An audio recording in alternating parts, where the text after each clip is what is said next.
Okay, so start recording. I'm using OBS to record entire screen. I need to mute this. I don't want to be disturbing us too much.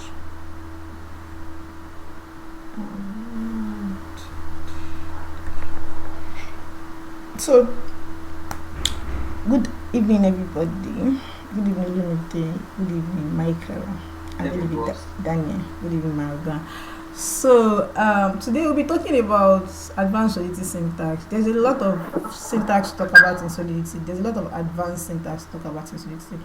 But I actually feel like if you are just talking about it and we are not implementing it, it might not really make sense. Why not build a project that talks about one or two advanced solidity syntax? Then after building the project, if you build the project finish on time before the end of the class, we can talk more about some things again about the advanced solidity syntax, and also give us resources on where we can find more advanced syntax in solidity. So we've been building with Remix the past weeks. We're using Remix to build, and we are becoming intermediate developer, moving to seniors and co. So we need to actually build with Ethereum developer tools that has been given to us, like hardhat, Foundry. I don't know if people still use Truffle, but I know of hardhat and Foundry very well. So we'll be using hardhat today to build our project, and the kind of project we'll be building is a multi-signature wallet. So I don't know if anybody understand what a multi-signature wallet is. Like, How is VS Code? What's required? Set up, is it the technical? You said what? Okay, sorry, can you hear me? I can hear you. Oh, okay. So we've been building with Remix. I'm just wondering why are we not using VS Code instead? Okay. To set up the environment in VS Code, I don't know what the process would be like. Exactly what we want to do today. We are not using, that's what I said. I said we've been using Remix for the past week, so we want to actually migrate from Remix to a developer tool called hardhat. So use hardhat in your VS Code actually, but you need to actually spin up the project, the hardhat project, so that you can be able to interact on chain if you need to write some scripts, and also deploy, compile, and test your contract. So you can do those with VS Code, but you can't just do it ordinary VS Code. You're able to do more interaction. You need to actually install a particular package. We have two of them. I use two of them. I think we might have more, sure, but I know of two. I know of three. Yeah, hardhat, Foundry, and Truffle. But people don't really use Truffle again, but some people still use Truffle. But the one people use most, like the senior developers uses, is Foundry, and people also use hardhat very well. So we'll be using hardhat in today's class to build a multi-signature wallet. So I'm not trying to ask that, do you understand what a multi-signature wallet is? Like, do you want me to explain? You understand what a multi-signature wallet is? Please explain. Thank you. So a multi-signature wallet is that type of wallet whereby you allow is that type of wallet where before a withdrawal or any critical action can be taking place in your smart contract, you need at least more than two approval. Like how will I put it? This is where I need to put it. I want to put it in a way that is more making sense. Like, before a withdrawal is made, you said, like, yeah, two-factor authentication kind of. Yeah, you can say it's a two-factor authentication. Yes, you can say it, but you can also say a situation whereby you maybe when you have a joint account with people, and you cannot withdraw money without the approval of other people. She understand, like, okay, now we are 10 that own this account, and we want, anytime somebody wants to withdraw, at least 5 people must give consent. Before you can withdraw your money successfully, 5 people must give consent, like, oh, I approve this money you want to withdraw. If you approve the money you want to withdraw, then if there are up to 5 people out of the 10 people, definitely the money will be withdrawn successfully. But if not up to 5 people have been able to approve it, definitely you'll be able to withdraw your money. So that's what we call the multi-signature. Like multi people have to sign before a transaction can take place. So that's exactly what it is. So that's what we'll be building today. And if we are early enough, somebody's asking a question. Okay. What's wrong? Please, I don't understand anything because I know nothing about blockchain. Okay, Michael, so welcome to this class. Yeah, because you don't really know much about blockchain, you are going to have a lot of I don't want to use the word a lot, and I don't use difficulty, but that's what I'm going to use. I'm going to have a lot of difficulty because we actually need to understand the fact that what a blockchain is a decentralized ledger. Apart from it being a decentralized ledger, there are different aspects of blockchain. There are the marketing part, the crypto guys, the trading parts, and the developer guys. Now here we are the developer guys. We are trying to build products on the blockchain technology itself. So what we are doing in this class is building smart contracts that can be deployed on the blockchain technology. So you can build different type of smart contracts. When you know of token, there are different type of token there. We build the ERC20 token. Token is just like a fungible token that can be exchanged between people just to like, and it also has value. NFT is non-fungible token. You must have heard of NFT. Yeah, it's this type of developers that build those NFT contracts. And apart from just building token and NFT, there are also different type of contracts you can build, like the one I'm talking about, which is multi-signature. Multi-signature is that was really multiple people to sign before you can make withdrawal, or before you can perform any critical action on the smart contract. So when you are building on a blockchain, what you're actually going to be deploying on that blockchain is called smart contract. It's a rules and regulation that guide the particular program on what it should do and what it should not do.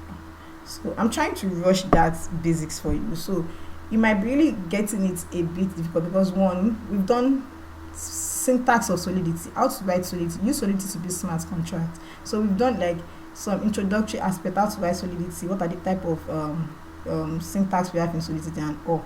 Today we'll be doing advanced. I'll be talking about a little advanced, or like just wait, it's a bit higher than basics today. So you can decide to flow and just try to understand what we are doing and what we are not doing. You can ask your question if you don't really understand. It's okay to have a general overview of what is going on, but you might not really get the technicalities of what is going on. So to have a general overview, you can always ask your question. You can just stay in class and you enjoy it. So that's that on that. So today we'll be using hardhat to build our contracts. We are moving away from remix. So when it comes to, when you are a developer, I don't know if when it comes to Web3, when it comes to using products to build another product, or using some people's products to build another product, the best place to get the best thing on how to use it, the best knowledge of how to use it is their documentation. So literally for me, I don't really know a lot of things offhand. All I need to do is to go to their documentation every time I need to use them. If I use hardhat today and I want to use hardhat tomorrow and I want to use hardhat next day, I keep going to their documentation because one, they change, like they get to update their stores every time. So sometimes I might think what I did yesterday is still valid, but it's not valid. So I still always go back to their documentation to check what I need to do and what I need not to do. So now this is hardhat.org. This is the Ethereum development tools we'll be using to build our smart contract. And when you install this project in your local machine, maybe on your computer or anyone you're using to write your code, it gives you opportunity to actually deploy your contract to the blockchain, interact with an already deployed contract, and also test your contracts, yes, without even deploying it. There are also a lot of beautiful things it allows you to do, like mainnet forking. Yeah, you can do those things. So we're using hardhat today. So the first thing to do is to type hardhat.org on your browser, and then you come to their documentation. This is actually the home page we get, and you come to documentation because that's actually what you're interested in as a developer. You can come to general overview. There's it, and I cannot on the phone because of the recording. Oh, okay. So I'm trying to load the general overview. What's going on? Come please. Sorry, please. General overview. Is it my mouse that is not clicking or what? Let me just go back. So this is general overview. In general overview, we have the sidebars, contents like the installation, quick start, setting up a project, compiling your contract, testing your contract, and you can see a lot of things. So there is a guide on how to do all those things and the advanced type of using it. So the thing we are going to do is what's the installation. So you can decide to install hardhat globally on your local machine. That is, you install it globally, like anytime you want to use hardhat, you don't need to be doing hardhat. You don't need to install it again. You just need to spin it off from your local machine. But that is not recommended because things get changed every second. Like, let me use the word every second. They can actually update tomorrow. So what if you are using an outdated version of hardhat, and if you're not even told that it has been updated, then you're using an outdated version of hardhat to actually build a product, which is actually not something that is good. So it's always okay to actually use the updated version. So I will not be advising that deploy we install it globally. You just, anytime you want to do a project or you want to start a project, just come and spin hardhat, like install the latest version of hardhat in your local machine. So the first thing we'll be doing here, if you read what they are saying here, installation and everything that is here, they say that you should what, do npm init, so you can create an npm project, because an npm project, so anytime you want to create an npm project for the Web2 developers, I think you should be familiar with this. You need to what, create an npm project by what, initializing an npm init. So I'm going to my terminal. So I'm going to cd, let me just create it in desktop, right? So I'm going to create a folder. It has to be in an empty folder. Blockchain OAU. Your screen looks faint. I can't see what you're typing. Let me Is it too big now? Yes, it's better. Okay. Okay, MKDI BOAU. Why am I having it three places? So CD into the blockchain OAU. Okay, so now we are into this folder which is called blockchain OAU. If I do list, I'm sure that there is not list items to tell me all the file and all the folders and a file that is inside that particular folder. This item is telling me that it is empty, so I'm good to go. Because if you actually try to initialize another project in a non-empty file, you will have issue. Not you might have issues. Yeah, you will have issue. You might have issue when you are trying to install it and all. So the first thing we are going to do is to initialize an npm project. You can either use npm or yarn. They recommend you use npm, but me, I'm always using yarn. I'm used to, like, not that I'm used to it, but I like using yarn because I just like using yarn. So yarn init. So I'm going to do yarn init because I'll be using yarn to, and you must have installed yarn to, you must have installed npm in your local machine globally, because there won't be a yarn command if you don't have yarn installed. Before you install npm, you must install node. Use node to install npm, and use npm to install yarn. I think you can use your node to install yarn. All those things must have been installed in your system before you can actually initialize an hardhat project. So yarn init --y to say yes to every question it's going to ask you, and just create an npm project for you. So I'm still going to be typing enter because enter.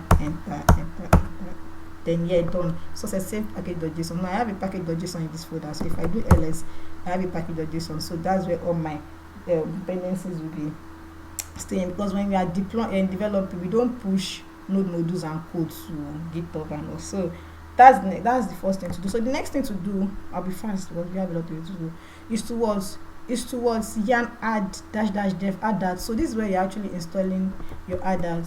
So that particular folder. So yarn add --dev hardhat. So this will spin up an hardhat project for me. While it is spinning up, let's look at the next thing to do. So after you've spin up your yarn hardhat to run hardhat, so to use your local installation of hardhat, you need to use npx. So after you must have installed hardhat, you won't be using npm again, you'll be using npx to run hardhat, like that is npx hardhat. So if this is done, the next thing for us to do is to do npx hardhat. So let's be fast about it so you can spin up another project. I think it doesn't take time. Yeah, it's done. So next thing is for me to do npx hardhat. npx hardhat. So npx hardhat will spin up another project for me, and it's going to ask me that I want to create a project. What do you want to do? I want to create a JavaScript project, create a TypeScript project, create an empty hardhat.config.js or Qt. What I want to do is to create a TypeScript project. Is that you use TypeScript? In case of writing scripts, you know the reason why we are asking if it's a TypeScript or JavaScript. It's not that we're writing our smart contract in TypeScript or JavaScript. We're actually going to write scripts in either JavaScript or TypeScript, not the smart contract itself. And the scripts are the ones that actually allow you to deploy your smart contract to the blockchain, and also test your smart contracts. So I'll be using TypeScript, but you are very comfortable with JavaScript, you can use JavaScript. But for me, I'll be using TypeScript. So I'll click on the TypeScript project and enter. Then what do you want to add that project root? Yes, that's my root folder. Blockchain OA is my root folder.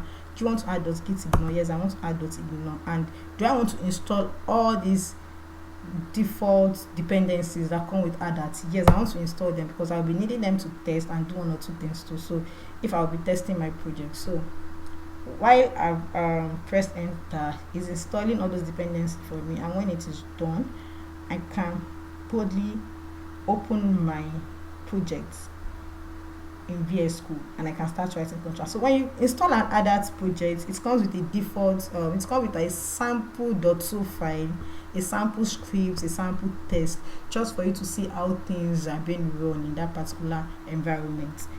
So I don't know if anybody have question now because we have to wait for this thing to done, and I'm sure it is. It is 6:56, 6:51. Yeah, a bit too fast. I'm still trying to install that. Oh, you want to work with me? I would have loved us to work together.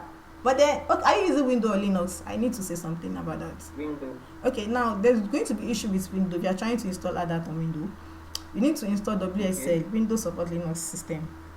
Yes, because it will install hardhat, and anytime you are trying to initiate an hardhat project, it will tell you that what hardhat can for contain that error. So it's usually hard for Windows users to use hardhat straight up in their Windows machine. So if you know you cannot partition your system, if your system doesn't have enough space, partition your system to have maybe Linux or any type of Linux for your system, because usually it's easier for development. The best thing you can do is to have Windows Support Linux System. So there is actually a part in hardhat that tells you that if you are on Windows, it's advisable that you have it's advisable that you have WSL. I don't know if you see that page, so you can check. That is just a simple thing that you need to do in your system. But I'm sure they gave a description on how you can do it. So for Windows users, we need to do that as an additional settings before you can have that work fine for you. Are we good? I don't know if you are facing the issue yet, but then if you did not face the issue, And that's exactly why I am. that's exactly where you are. But it happens for all Windows users, so be good. So now the next thing is that our thank God all our dependencies has been installed, and if I check list, I have contracts folder, I have others config.cs, I have node modules, package.json, which we had before, readme, the scripts, the test folder, the cs config.json, and the yarn.log to show that it's a yarn project. So now to open it in my VS Code, to spin up my VS Code, I have this here. So you can see this is VS Code, right? This is the one we are familiar with. Why have we not been coding in VS Code since all these days here? Now we are going to start coding in VS Code, and we're going to write in a smart contract. But before then, do I still have time? Yes, let me check. I actually want to start writing by 5:30. This is 5:29. Let me use 1 minute to explain something to you. So before then, there is this contract folder. This contract folder is actually the folder you'll be putting on your .so file. You know what your .so file, your smart contract file. So log.so, now it comes with a log.so. Now this is a contract that tells you, okay, oh, this is how you can write your smart contract. When you write your smart contract, do it this way. There's a script file. Inside this script file, there's deploy.cs. Deploy means you want to actually deploy it to the blockchain. This is how you should deploy it. This is like an example, right? And there's also a test file which says that for to test that lock file, you can see that the deploy, this is log.so, right? Inside the deploy, you will see that they actually deploy the lock, get contract factory here, then deploy the lock. Because if you check the name of the lock here, the name of this contract here, that's actually what they are deploying here. Let me just do that. Yeah, thank you. That's actually what they are deploying here. So which means that what you can actually do everything in your VS Code without what you can also verify it from your VS Code. You can test. You can also test before you even deploy to the blockchain at all. It's easier to test a remix. Like people still say, I like remix, but then if you actually now remix is doing a lot of things too. But if you actually find yourself more comfortable with VS Code, is a good thing because you can do more than enough thing that remix is providing for you. So that's actually how to test it. So there in the others config.cs, yeah, this is the configuration file because you'll be configuring a lot of things. Yeah, a lot of things like the network you want to deploy to, the private key you want to use to deploy, because you know you need to have ether before you interact with the blockchain, right? The private key you need to deploy with, the GANs if you want to do the GANs too, if you want to do mainnet networking, and every other thing, but by default it comes with just the solidity version. Now it's comes with 0.8.18. Now this is the version of the solidity that it comes, so you can actually do more things in this hardhat.config. You can config, like as name it, like config is a configuration file where you need to configure a lot of things. So I think we'll be touching all those things too today. So let's go straight to the point. We know how to build a smart contract already. Question. Okay. So I noticed that this file is also created in TypeScript. Is there generally like a preference to use TypeScript when working with smart contracts? Which file was created in TypeScript? Lock.ts. Because I choose. Remember when I was installing it? Yes. If you are choosing the JavaScript project, your own would have been .js file. Did that answer your question? Yes. Yeah. Thank you. So now let's start with our. I need to be fair. Let's start with our multisig wallet. So we name it multi-signature. You know what multisig does now? Multisig. Yes. So now this is multisig. So what I used to do, pardon me, I don't write this and I copy it. Pardon me, please. Nobody's perfect. So now the first thing to do is to bring your the licensed file, the open source license, and it's not compulsory, it's just optional, but it's always advisable. And the solidity version you'll be using 0.8.9. You can actually use 0.8.18 because if you check your config file, you have 0.8.18. So, but you cannot use anything lower than you cannot use anything higher than 0.8.18 because that's what is in your config file. But you can use something lower than it. So let's continue. So the next thing for us is to let's write a comment on what we want to do. So that can guide us on what to do and what not to do. So the first thing we want to do is submit a transaction. Submit transaction. Yeah, like you want to perform a transaction, but before you can actually perform that transaction, you need to submit it for approval, right? Yeah. No, wait, I'm coming. I think I've jumped. I need to. Okay. I will get. No, let me just write what we want to do. A multi-signature wallet that allows 2 or more users. So more users to. Let me close this. We don't need this. Don't save. So if you are okay, yeah, let me talk about this. If you are starting your solidity file, your VS Code for the first time, you can see that my own is formatted. Yeah, let me use the word formatted because I use the word formatted because you can see that contract is in blue, lock is in white, all these things is in white. If you are starting your own, it's possible you don't have it because these are extensions that we install on our VS Code to actually make it look nicer and actually make it look beautiful, so we can know that okay, we are doing the right thing, not the wrong thing. So there are a lot of extensions like that you have to install. Let me look for them. I think there's prettier. Prettier is generally for everybody. The one that are specific for solidity itself. There's prettier. Yes, exactly. Okay, there is the solidity by Juan Blanco. Yeah, this is the one that actually help you to format it like this. That one is very compulsory. No, you don't need you can install solidity contrast flat now soon. Solidity visual developer. This one is for auditors. If you actually like to read codes, audit codes, and all those kind of stuff. Yeah, that's one that is actually.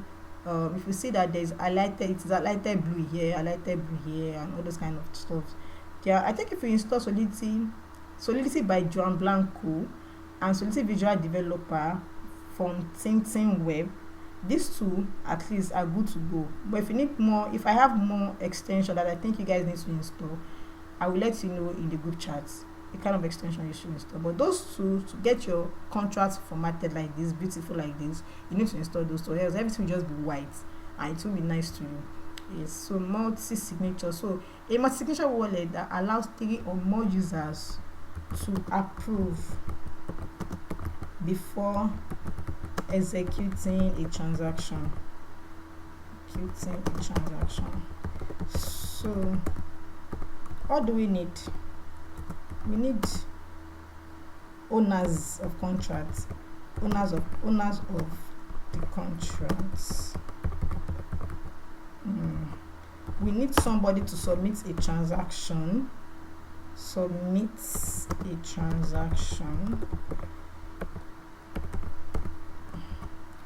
We need somebody to submit. So we need approval of transaction, right? Approval of transaction. And we need execution of transaction, right? Execution. So this is actually what we want to do with our contract. It's actually a multi-signature wallet that allows 3 or more users to approve before executing a transaction. We need the owners of those contracts to be able to know who can approve, who can execute a transaction. We need somebody to submit a transaction. We actually need, before you can approve, there must have been a submitted transaction. Approval will not occur if there is no transaction if transaction has not been submitted. And before execution can take place, the minimum approval that we require, that we want for each transaction must have passed before the execution can take place. I don't know if you understand what I'm saying. Execution, yeah. So declaring our contracts, and we name. You said we name it more. Okay, I said I understand what you are trying to do. Okay, but I just wanted to ask that. Okay, so that is like basically defining the architecture. How you thank you. Yeah, like it's like define the architecture. Sometimes it's good. Sometimes sometimes it's good. No, like it's actually advisable, but it's not necessary. You said what? You said something. I don't know, but I think it will be important because of security. I don't know, because I feel like because of security. Yeah, and also for it's a spec. It's actually there are some spec that needs to be written before you can start your contract, because if there is no spec, how do you know what to write? So it's just like a spec for this thing. But I don't know if it's because of security yet, but let's see how it goes. So multi-signature wallet. So the first thing is that we can actually declare events. You know what events are? Events are actually an option. How will I put it? Events are syntax in Solidity that helps you to keep track of changes made in the storage.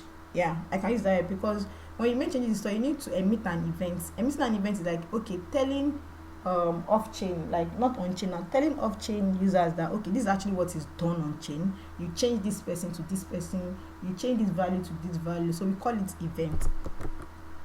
So it's the event keyword, you give it a name. What's the name now? The kind of transaction we want to perform is there's a submit transaction, so we give it underscore submit. So when somebody submit a transaction, what kind of event are we going to emit? So we are going to emit address, who submitted it. I'm sweating, I cannot on the phone. Jesus. Address from who submitted it. Then you can do uint. Uint is who, the ID of the transaction submitted. And what else? For now, this is the only thing I have in mind. If I have any other thing, I will let you know. Another event is approver. Now, if you approve, you have to know address, who approver be, who approve it. You can. This one is just a naming convention. It's not compulsory it is formal, but it is this address, the keyword that are necessary. From address, who approve, the event, the ID, that's the uint. You can name it event ID or ID too. The next thing I'll be doing is events submit execution. Executes. I'm sorry, please, because I'll stick on that executes. No, that I like to. It's not compulsory. I'm just doing that because of. So execute, when you execute transaction, so you have to emit the transaction ID that has been executed. Uint ID. Now I'm using ID for transaction that has been executed. Now this is one of it. So the next thing I want to do is anytime somebody is coming to execute a transaction, anytime somebody is coming to submit a transaction, I need to save the transaction in storage. Remember, smart contract is in two forms: the storage and the logic. So whatever logic you write in your smart contract determines how your storage will be changed. So now, when somebody is coming to submit a transaction, I actually want to get some information from that person and save it in the storage. So when another person is coming to approve, there will be approval for that particular transaction, and there will be execution. We know what to execute. So there is something called struct data type. Have we talked about struct data type in this class before? I'm not sure. So struct data type is actually a user defined data type in the form of object and value. Yeah, it's a form of user defined data type. It's not the kind of data type that is actually specific, like this is how you must write it or no, but it has a format. It only has a format of how you write it, but you can write anyhow you want. So now this struct must have a name. The key word for the struct is what? Struct. If you want to declare a struct, you must start with struct. Then the name of the struct, now transaction. Mostly conventional is always advisable you start with capital letter. The first word should start with uppercase, transaction. So now, like an object that we used to define. So in this struct, now this struct wants to take in define empty struct is allowed. I'm not defining empty struct. Now this struct wants to take in a lot of things. The first thing it wants to take in is what? Now this is a multi-signature wallet, a wallet that actually send ether out to somebody. You understand? So now, or you receive ether and also send ether out. So if anytime somebody wants to come and send ether out, we need to approve. Now I want to know who wants to receive the money. So address, receiver, right? Then the next thing is what? Uint, amount, the amount we want to send to that person. Then I can do boolean, the status, has it been executed? If not, execute it. So this is a struct that I will be setting in my function. This is in the storage now. Anytime I start writing my function, I will need to do one or two things to change the value of this struct. But to get this struct, this is just a struct. There's a way I need to point to that struct step. We need, like, I can either use array of structs. I can also use array of mappings. So I actually prefer to use mapping. So there's another data type called mapping. So mapping is a kind of key to value data type. That is, you provide the key to that map anytime you want to access it, and it gives you the value. So mapping takes in different data type. For the key, you can pass in any of the value data type. Any of the value data type like boolean, uint, address, right? For the key. But for the value can take in both value, like the value can actually take in value data type or reference data type. Now, I will actually want to make the key of each transaction a uint. Then this is how to write a mapping. Then the value will now be what? This transaction, this struct transaction. Now I'm assigning each like I can say ID1 to a particular transaction, ID2 to another type of transaction, but each transaction will have this format. Remember, I can come and submit a transaction. It will have its own IDs. For me to be able to locate my transaction, I will need my ID to locate my transaction. If another person submits his own transaction, we will need is what? The ID of that transaction to locate his own ID, to locate his own transaction. So you give it a name. The name will be let's just say transaction, like small letter is very, very different. Small letter C. So now this is a mapping. I can make it public so that it will be readable. So this is a mapping, and a mapping of uint towards transaction. So each person that comes to submit a transaction get an ID for their transactions. So now the next function, the next thing is to write the function. If I need to add anything, I will need to add anything. Can I? Yeah, I can hear you. Okay, on the mapping data structure. Yeah. So now you're trying to pass the value of transactions. Does it automatically also create an ID by itself? No. Because you said each user that does the transaction gets an ID. So is it the mapping that creates the ID, or how do you create the ID? Yeah, the mapping doesn't create an ID by itself, but the mapping has a default value. Like now, if you look for ID at this point, it can have like 0 to, I don't know the end of a number. But every time you pass in 1 and you want to get transaction, it will give you the default value of all the values here, because that's something about smart contract. When you pass in the key to a particular value, if the value has not been assigned before, it will give you the default value. But it's you that will specifically now state that, okay, I know you have ID 1 to 10,000, but I actually want ID 1 to hold this particular transaction. I want ID 2 to hold this particular transaction. I want ID 3 to. So if you did not actually specify anything for ID 4, ID 4 will not have anything. It will only have default value. Not that you can actually query ID 4, but ID 4 will return address 0 for receiver. It will return uint 0, uint amount as 0. It will return status as what? False. If you query for ID 1 million, that's 1 and 9 zeros. Sorry, 1 and 6 zeros. It will what? It will give, receiver will be address 0 because that's the default value for not setting anything for address. Amount will be 0, but that's the default value for uint when you do not set it. And bool will be what? That status will be what? False. So you actually have those ID, but you need specifically what? Assign a value to them. Right? You can actually pass anything. Okay. But you need to successfully assign the value to them by yourself. Now that's one mapping for you. So I think I need another mapping. So anytime somebody votes or approve, I don't want him to approve more than once. She understand. So I will need a 2. This kind of mapping is called a 1D mapping or just a normal mapping.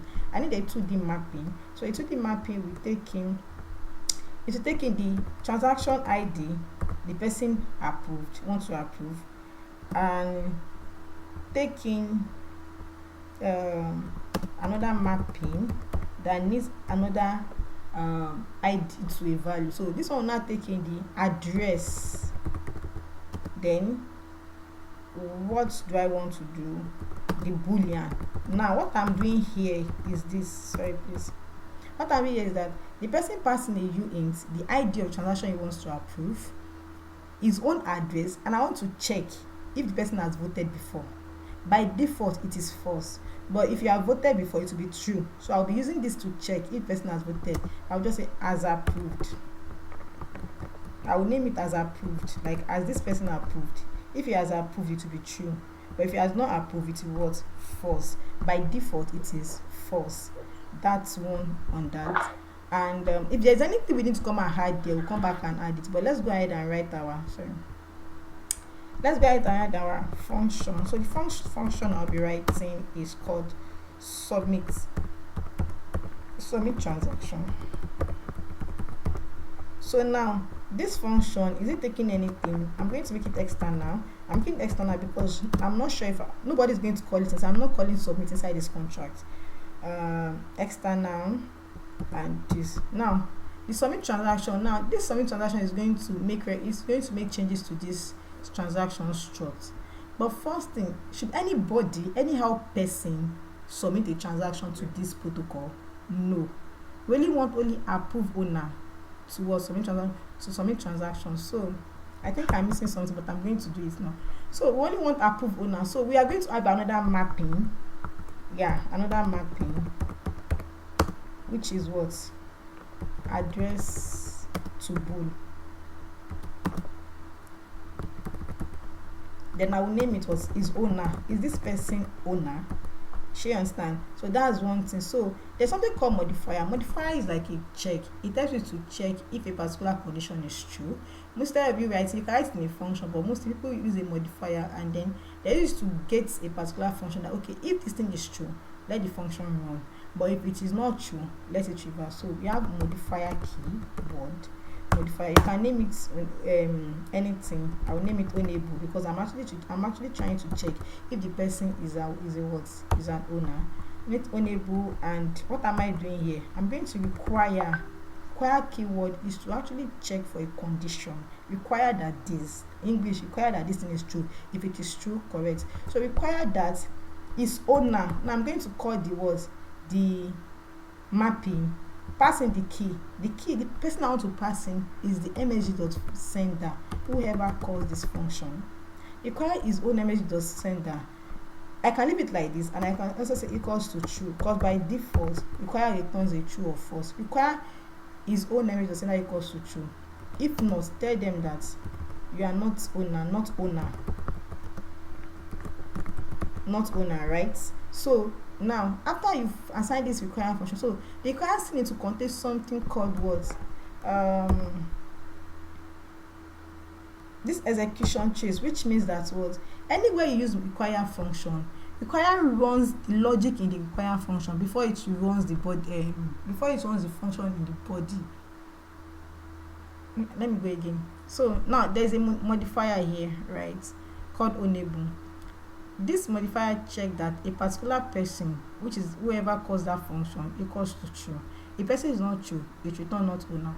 But there is this underscore semicolon that is actually needed in every modifier that you write. Now what this is doing is telling you that what if underscore semicolon is actually after your condition, it means that what this modifier should run, the logic inside this modifier should run before the logic inside the function you use it on runs.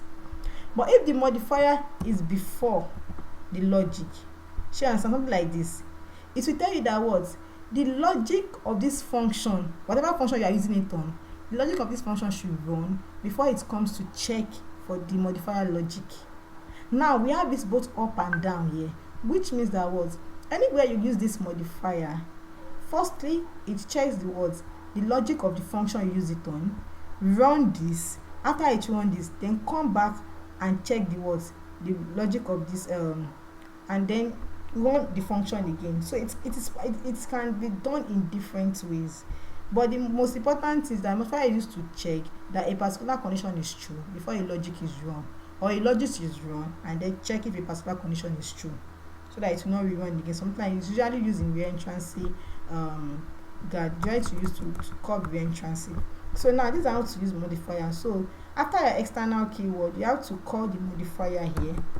Modifier can take in parameter, but our own is not taking parameter, so we don't need to pass in anything here. So it is check enable, check that whoever is calling this submit transaction is a what, is an owner. So if it's an owner, what should we do? Now before I go ahead with this function, I realize that I have not declared my constructor. So I would like to actually declare a constructor that actually assign owner. Who are the owners of this function? Because if you remember, we need owners of the contract. How do we get the owners of this contract? So we need a constructor, not really a constructor alone. Let's just assign them in the constructor. Constructor will pass an address, array of addresses, and we call them owners. And what do we do with this array of addresses? So we require that, am I doing it? Okay, yeah, I'm doing something wrong. It's a reference data type. I must specify the location, either memory or core data. You can actually use core data. I can also use memory. Core data is more cheaper and that is the reason. If that function won't persist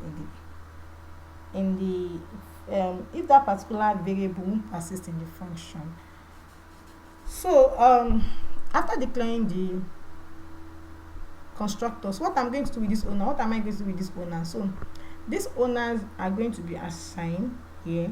So I'm going to say, okay, I'm going to loop for, I'm going to loop for int I equals to 0, I less than underscore owner dot length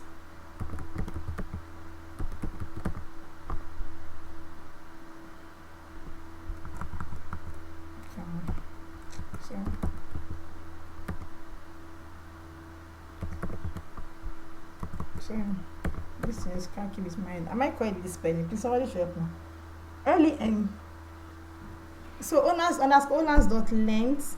Somebody should help me. Only me, are you on the call? My system is yes, I'm on the call. So I'm saying you help me with the spelling of length. Oh, okay.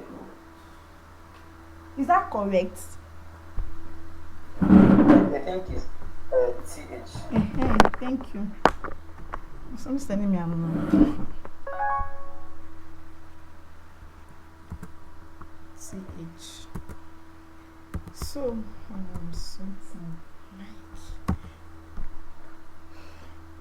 so I less than owners dot length. Then we want to increase I plus plus. This is just a normal loop, right? A normal loop in our normal JavaScript. So when this happens, so every time it is looping, sorry, it is trying error. So every time it is looping, I actually want to check that was the first the address is unique, that the person has not been added before, and two, they are not passing address 0. Require. So I'm going to Why do. is the owners pointing up? Why is the what? There's a pointer. Owners is that it has a pointer that is going up. That's one of these extension I've installed. So it's telling me Okay. something, yeah. So it's actually telling me something. This if I want to trace or something. It's actually used for in auditing. So Okay. I'm going to require that was underscore owner Yes. at position high does not equals to address 0.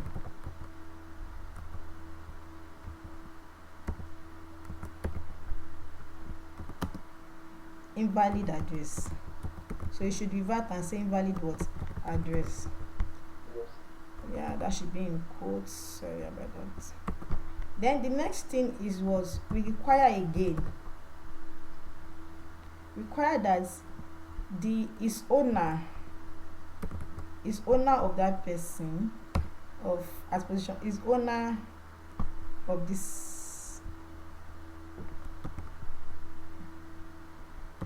is owner of underscore owner at position high is equals to false. So sorry. So basically, you are trying to create the owners, which Yeah. the mapping is going to accept for you. Yes. So not a unique address. So what I'm trying to do here is to confirm that what at the point of deployment, I'm passing in what array of addresses, right? Yes. So I'm checking that every address that is passed here require that the address is not address 0. Address 0 is not a valid address. So I'm saying that what invalid what address.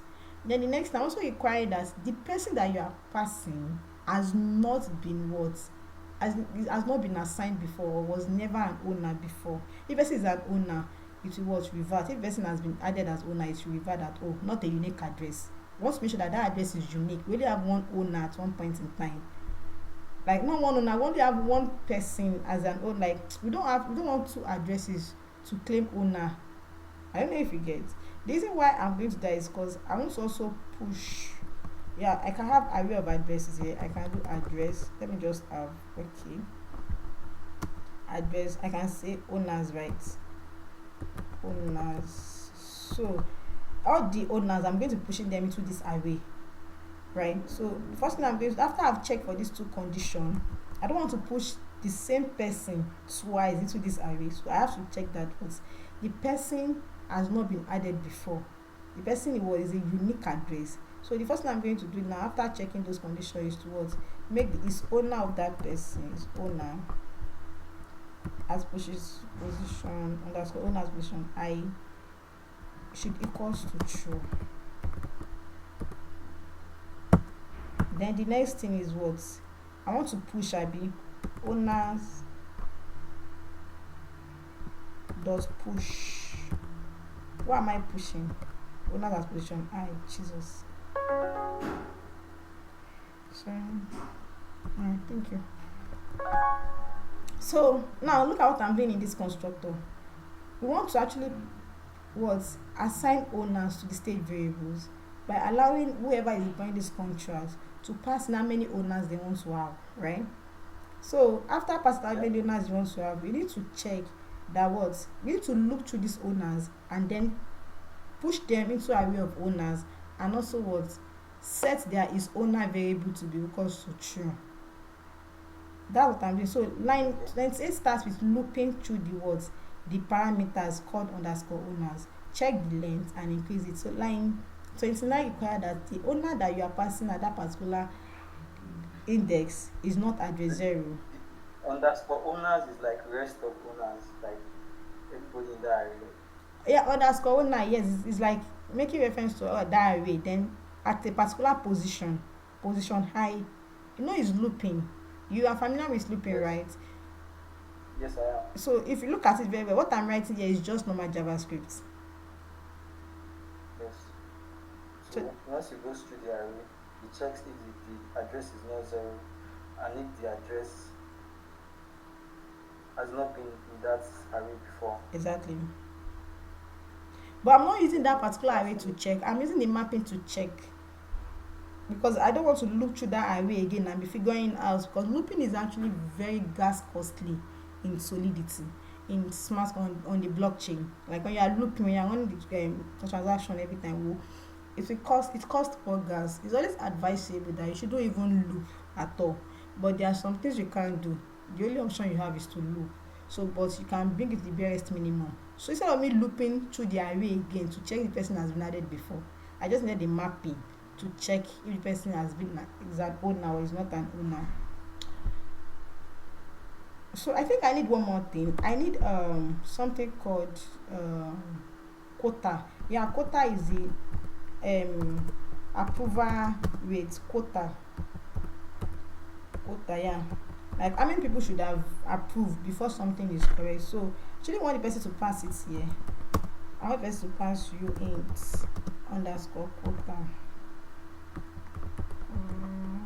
So after the loop or before the loop, I can just do it anywhere. Maybe after the loop. Let's just say after the loop, but it's not inside the loop. Quota equals to underscore quota. So that's on that. So the next thing I actually want to check here before I leave this constructor is the fact that what I want to actually check that what anytime somebody is deploying, the person actually passing an address. Now this is what I'm going to do. I'm going to require again. Yeah, you can do another. So you can do custom error and oko. But let's just So keep. this does not work asynchronously. So you have to actually define. So is it top to bottom? Is there a way to perform asynchronous operations? Maybe you want to check why you're still doing that. The only reason why you want to perform asynchronous operation is because you actually want to save them some gas. Because if I put Control X, if I put this require here, let me tell you what will happen. This loop will run.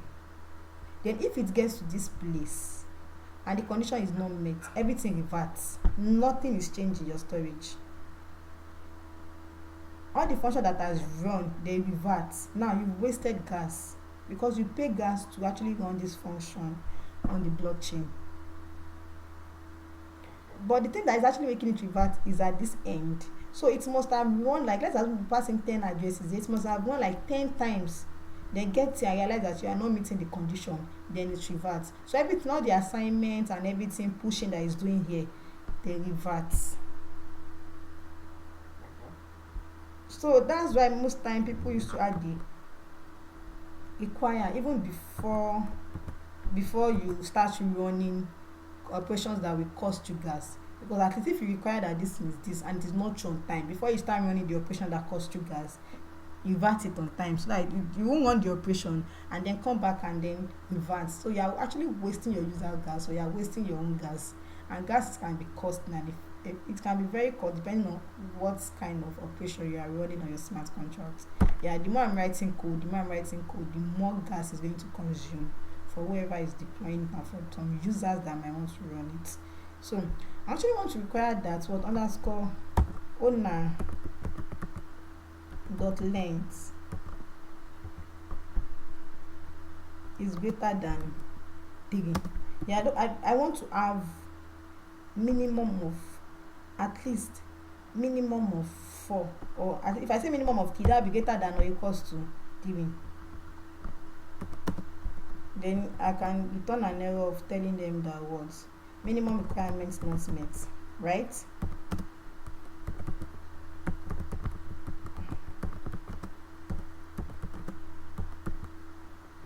So that's that one. Then the next condition I want to also check underscore owners. I'm getting error here. So the next condition I also want to check is require that the quota the person is passing underscore quota is less than the owners dot length.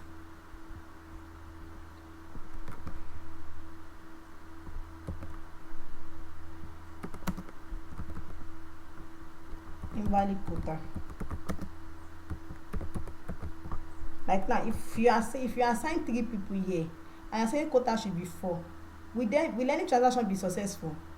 Because you only have 3 owners So there will never be up to 4 approval in that contract. So I'm helping them to get and to be sure that okay, as for as much possible as mistake that they want to do, there will always be a successful transaction in this function, because you can't predict what users can do. You can just come and say okay, pass into your address and say the quota should be 10. When you pass into your address, quota should be 10, and we need 10 people to approve, and we only have 3 owners. So it will never be possible. So that's why we are making sure that what the quota is valid. Like okay, underscore quota is less than or equals to, is less than underscore owners dot length. Don't even be the same thing. Let's be less than But underscore owners we've dot not length. set the quota yet, have we? At this point we have not set the quota here, but look at line 37. The person passing quota Yes, here, quota. yeah, we set it eventually, but the person is actually passing it here, so that's the one we are checking against before we set it. So one thing I also want to show you is the fact that I've been using owners dot length, owners dot length, owners dot length a lot. So I actually want to pass this thing in a memory variable. I can just say control X here and say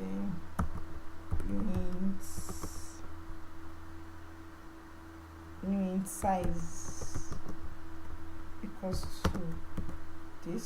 So everywhere I use owners dot length, I'm going to change it to size so that I won't have to be writing it every time again. Owners dot length, I'm going to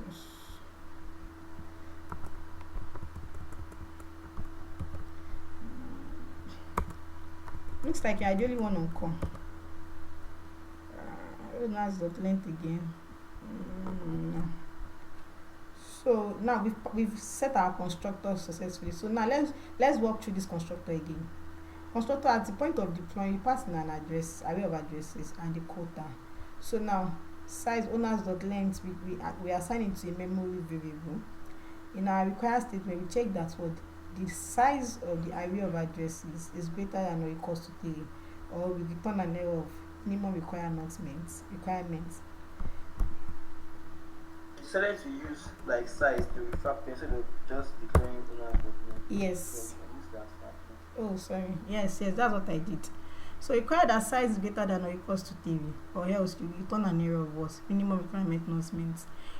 Another require is to check that what the quota is less than the size of users. Then you say invalid quota. The next one is to check the uint. Now the next one is not to check, is to loop through the array of addresses. Now we are looping through the array of addresses by checking that was okay, after every loop, check that at that point in time the address is not address 0, and also check that that person is still false, that he has not been added before. If these 2 conditions passes, make the person a valid owner by assigning him to true, and also push him to the array of owners. Then set the quota, and that's it. Are we good?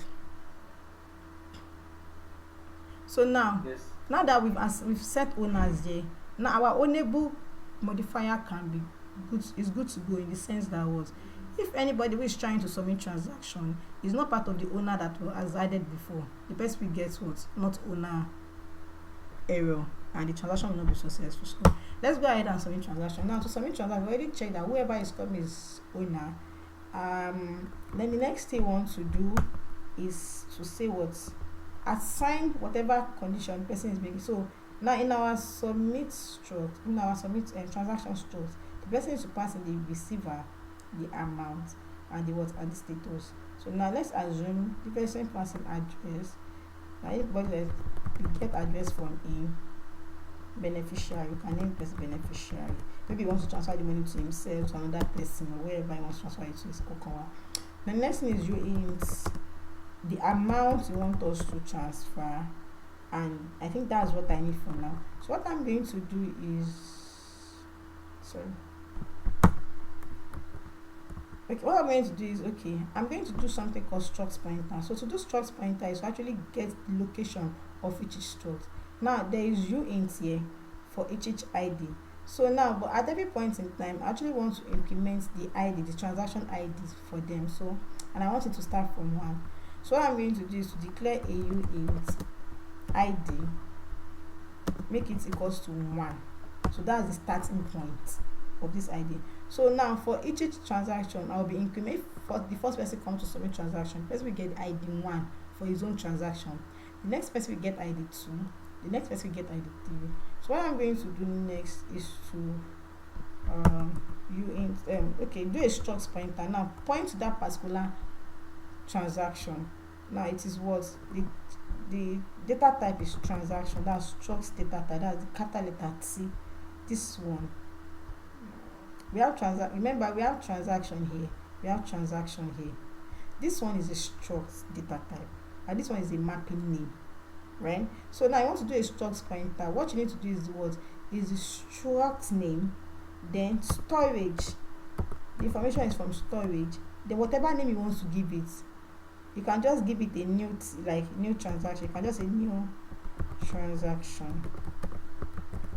You can give it a short name like NT or anything. You can give it anything. But you are declaring a new storage pointer. We call it struct pointer. It's going to point to a particular struct for you.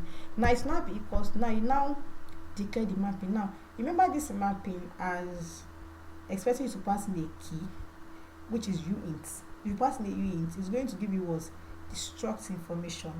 Now what we are going to do here is was call the mapping. Now the mapping is transaction. I'm passing ID, the current ID. Now this current ID at this point in time is 1. So anytime somebody comes, get the ID of the current ID and give them the new transaction. Now at this point now the new transaction will be what default values of all the stuffs here. There will be default value of the stuffs here. So we save it, and then the next thing we are going to do is to assign whatever information whoever is coming to submit this transaction is passing in. So the new transaction will now be the one we're using to assign this. We have different way of actually assigning to a struct. This is one of the simplest way of assigning to a struct, and even more dynamic way of assigning to a struct. So new transaction equals to what? Okay, sorry, I'm getting it. So new transaction dot. Now this transaction has amount, receiver, and status. So which one do you want to assign first? Dot receiver equals to what is the guy passing is here? Beneficiary. So we want the beneficiary to be what? The receiver. Then the next thing is what? New transaction dot amount tabi to be equals to amount, to avoid unnecessary overshadowing. So I'm going to make this underscore amount. So that's what I'm going to assign. Then I'm going to emit an event. Emit submit. So what I'm going to emit for him to submit is what in our emit events we have the address of who submitted the transaction and the ID of the transaction. So who submitted this transaction is msg.sender, one of the owners, but we don't know where it should be at that point in time. And the ID of the transaction is underscore ID. Now after emit, I can now what? ID plus increasing the ID after emitting, because if I actually increase the ID before emitting, it will actually give me the new ID, which will be 2. But the ID I actually want to emit is the ID that was assigned to the person that is submitting the transaction at that point in time. So now this ID is actually needed to do every other things we need to do in the contract. So the next thing I want to do, I think I'm running out of time. I should have been done with the contract before 6:30. So the next thing I want to do is the function approve. Function approve, yeah. So if you want to approve, we are expected to pass in the ID of the transaction you want to approve, underscore ID. We check if you are part of the owner, ownable, and we was.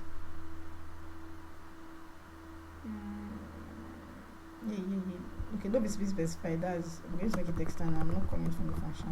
So there's so now when we want to approve, we require that as this person approved before. No, so we have the as approve function. So we require it here. Require as approved, passing the ID. Now another key, because the 2D mapping, msg.sender is equals to false.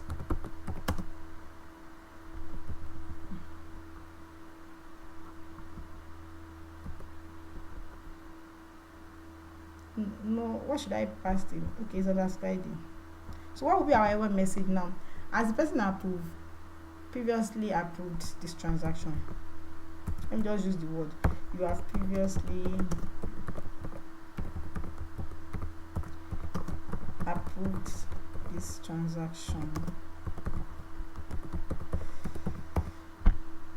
So that's what we are doing. So if the person has actually not approved, you can actually set the person to true and just passing the information here and set him to equals to true. Okay, he has approved. So how do we determine that this particular ID has actually been approved? So each info transaction should have their own approval count. So approval count, we are going to have another mapping.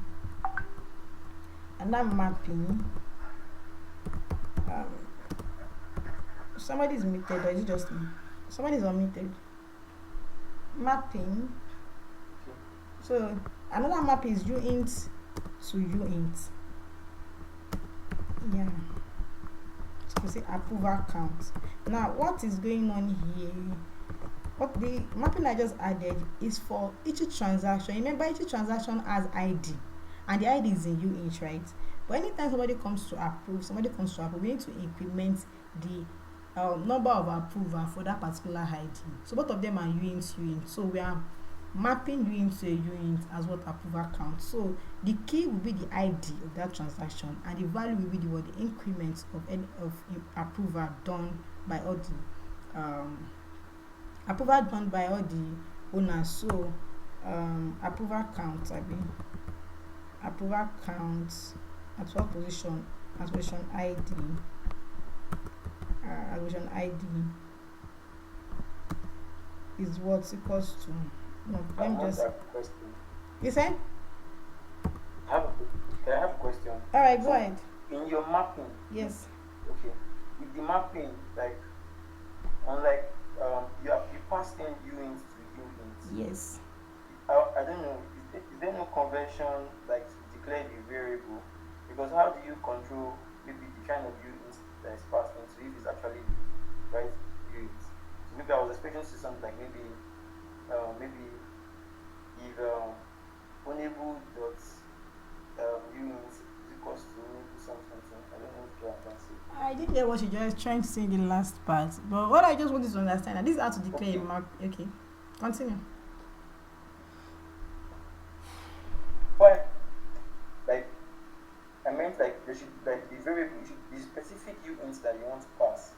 Is there no way to declare it so that that does not work? I don't know if you get what I'm trying to say. The only way you can declare is to comment it.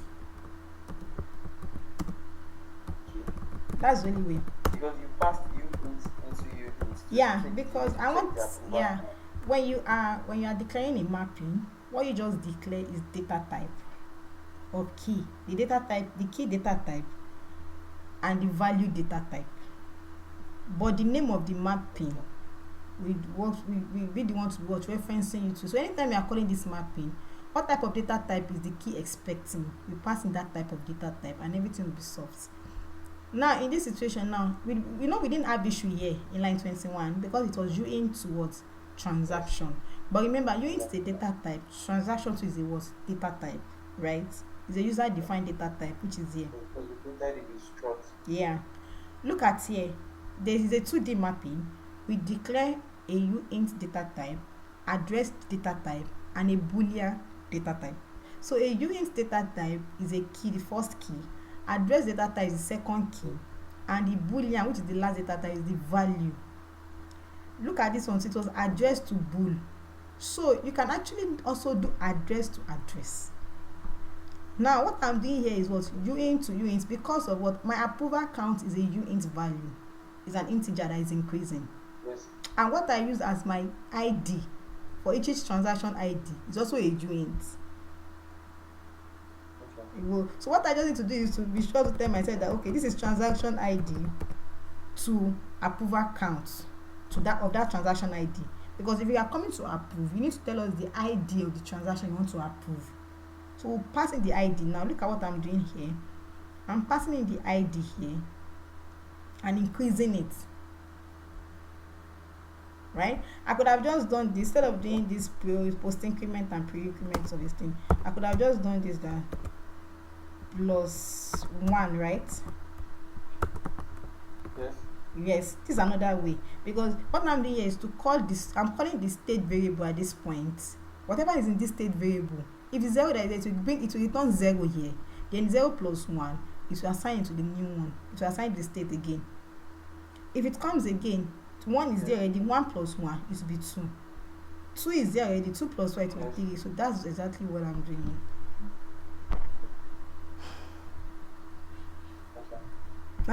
Luis, I think if you have any issue, we'll come to it and check. So the next thing I'm going to do is to emit. I've actually set him to true that he has approved, so he won't come back and approve again. Emit approve.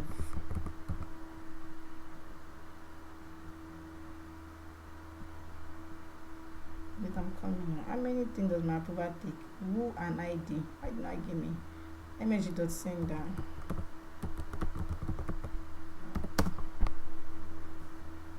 Is it approve or approver? Or you can underscore approver. I'm coming. I need to confirm that.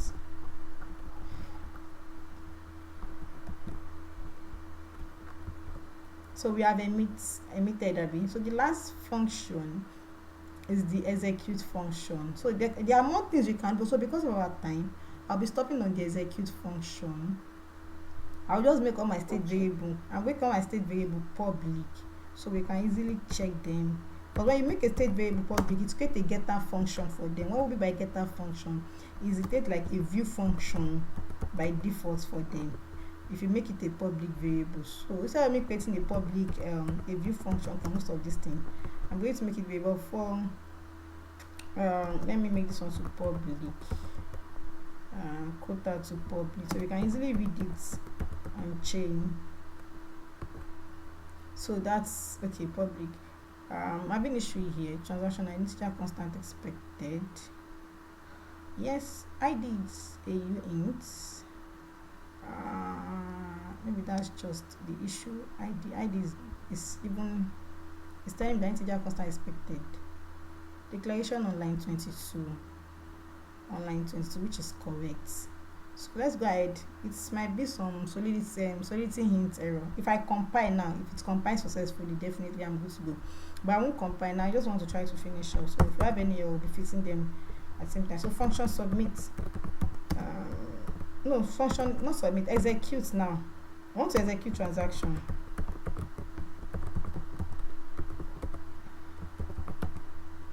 So we want anybody to be able to execute this transaction. If you execute the transaction, you are paying gas on our behalf. Thank you. But remember, the money is not coming to you. So please give me 1 second. I want to do something. I'm going to someone.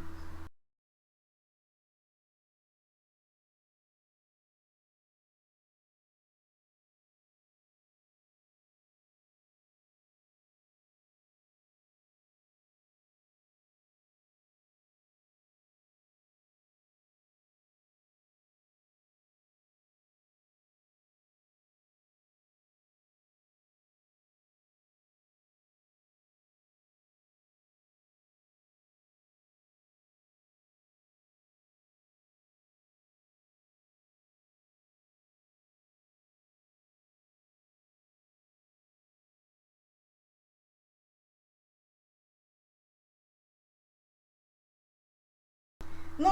You press it for a second. I need to do something. Okay, I'm back, safe. Alright. So let's continue because we need to deploy this contract using hardhat and everything today. So we want to execute a transaction. So when you want to execute a transaction, we want anybody to be able to call this transaction. Reason being that we are safe, because what actually wants to happen, whoever we are sending money to, has actually been set in the submit transaction. So in case if you are the one they want to send money to and all the owners have approved you, you can come back and you can come and take your money. So passing the ID of the transaction you want to. Somebody is unmuted. I don't know. So passing the ID of the transaction you want to. you want to execute, then the first thing I'm going to check is to check that what the transaction has not been executed before. So the person will be coming more than once to get our money. Require that what require that the ID. So I'm going to do a struct pointer again for that particular transaction. So I'm getting my struct pointer here. I'm going to be using the same thing for that particular transaction to get the information of the no, I'm not using ID anymore. I'm using underscore hiding.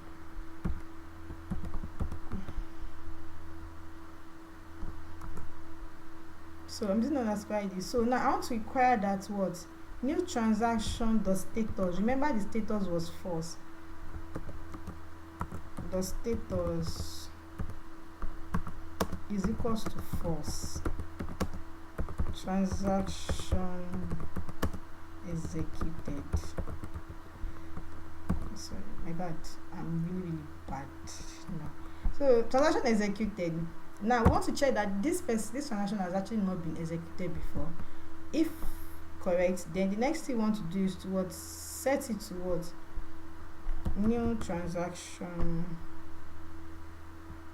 the status equals to true before we perform anything, so that the person will not come and take our money every time. Okay, it's not underscore ID, it's ID I passed.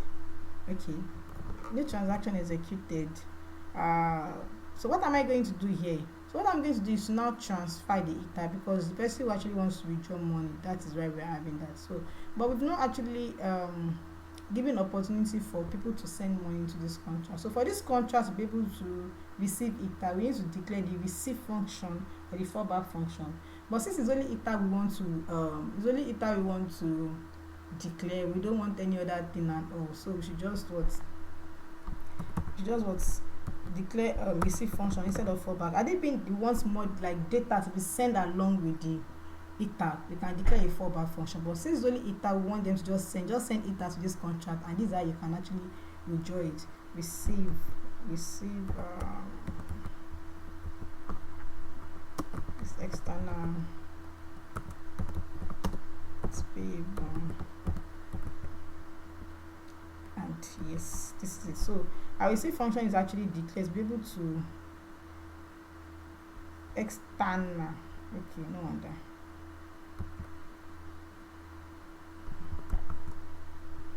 Okay, external payable. So so this contract now can receive ether, or else if anybody send ether to this contract, it might just get stuck or it will not even enter, depending on I can't even remember. But then to be able to receive ether successfully to this contract, you need to declare the receive function or the fallback function. So that's that on that. And also before the transaction can get executed, we need to check that what the quota has been passed for that particular ID. So we want to require what do you want to require? So we call the mapping approval counts of this particular ID is greater than or equals to quota. Or else you tell them that what quota not met. So the quota has not been met until the minimum requirement of approval has actually been done before what you can actually withdraw. So line 75 is checking that okay, has the minimum approval been done on this particular transaction ID. If not, return an error message to tell them that was quota has not been met for this particular transaction. But if the approval count is greater than or equals to quota ID, then you can say the transaction the status equals to true, and then we can now send their money. So we can actually use three methods of sending ether. We can use the dot send, dot transfer, and dot call. So the most preferable method is usually to use dot transfer. And this is why to use dot call, I mean, some people prefer it, some people say it's still not mostly the preferable method, but there are different things they do. The dot call method of transferring ether actually allows you to transfer ether and passing arbitrary gas amount of value you should use, and also passing the kind of data. You can also pass in extra data to the words, to the information when you are sending ether along. Why the dot transfer and the dot send, those ones just use 23,000 gas. So the moment you send the transaction and the 23,000 gas is finished, there's nothing you can do again. And if transaction is not complete, it's what? It fails. And the dot send return true or false for you to know if a transaction is successful or not. Why dot transfer doesn't return anything? So mostly you can just read on dot send, dot transfer, and dot call. Those are the three methods of transferring ether out of a smart contract, and you need to actually know when to use one and when not to use one. So we'll be using dot call. When you're using dot call, sorry. So when you're using dot call, execute transaction. So when you use dot call, what you need to do is dot call return two variables for you. It return the status of the transaction, if it was successful or not, and bytes in case if you send any data along and data needs to return something. So it will also return the data code for you. So in a situation like this where we are not sending data along, our bytes variable will be empty. So what I'm going to do is to declare the return variable now, because when I use dot call, it returns something, it returns boolean value and bytes value. So what I'm going to do, I won't be needing this byte, so I'm just going to declare the boolean alone, boolean sources, and then give room for the bytes part, but I'm not going to be passing anything here because I don't need a byte. I'm not passing any byte to send data. So now I want to send money to somebody. The person I want to send money to is actually the beneficiary of that transaction ID, not the msg.sender. So what I want to transfer money to is what? I will now make him payable. I can make him payable because you have to typecast that address towards a payable address for it to be able to receive data. So we don't know which address is which address. So now the next thing is passing the person that wants to receive the ether. Now the person that wants to receive the ether is no transaction ID dot recipient. Is it receive? Okay, dot receiver. This is the person that wants to receive the money. So we're actually transferring money out of this contract to this what receiver. Then we're using what dot call. So when you use dot call, passing the value. Now the value the person wants to get is actually what new transaction. The amount we want to set dot amount. Then the space for the data. If there is no data, you make it an empty string, and here you are good to go. So now you can actually require that the transaction goes successfully, or yes, it should be requires success. Yeah, require success. Instead of saying require success is true and everything, require success, or you say ether transfer field. Ether transfer field. So now this is our execute transaction for this particular multisig wallet. So let's go over this function again. Function execute transaction, you int id public, make it a public variable. You can make it external if you are sure that you are not calling inside this contract. Yeah, we are not calling inside this contract. Public, then transaction storage. Okay, we are doing a struct pointer here by getting the information of that particular mapping and assigning to a struct pointer. They require that the status of the transaction is still false, or else the transaction has been executed. Require that the approval counts, like it has been approved, like people have actually approved the legit member, the owners have actually approved before you can actually withdraw the money. If the quota has been met, then set the status of the transaction towards true, so that the person will not come back again and withdraw your money. And also before you transfer money. So there's a check effect interaction here, because if you did not actually set the status of this transaction to true and you went ahead and set it after sending ether, it's possible the person whoever is coming to withdraw this transaction drains all the money in your contract, because there is an external call here. This is where the external call is happening to an unknown receiver address. What if the receiver is a malicious contract who can call back to this function and then steal all the money in the contract? So you need to really be careful when you are declaring a withdrawal function. Yes, you need to be very, very careful, because anybody can come and steal all the money in your contract or do anything with it because of one little error in your code. So for now, I think that's everything about the multisig wallet. I just have to emit the event for execute transactions so that we are good to go. Emit. I think I use execute. So execute transaction. What are the things? Passing the unit ID, the address. I might not even need to pass the address. What I need for the execute is the address, recipient, receiver, and the unit amount.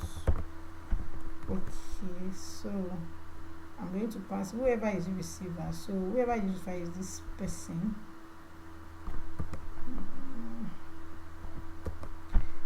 And the amount is who? The amount sent is this amount. You can actually catch them in a variable, in a memory variable, and then what, call them from there. So that's that on that. So the next thing is for us to compile our contract. Just to confirm, am I still on call? Everybody is silent. And two, Ola Daniel, you've not said anything this morning. Are you guessing what we are saying? Yes, there is a YouTube channel for our previous classes. Michael King has left the call.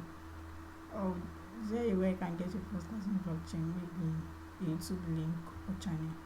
So, now sir, you can check the chat for this. For Michael King, he's asking about previous classes. Olumide and Ola, I need you guys' response before we continue with today's class. Yes, I'm fine. You're fine. What about Ola? Ola Dani, are you on this call?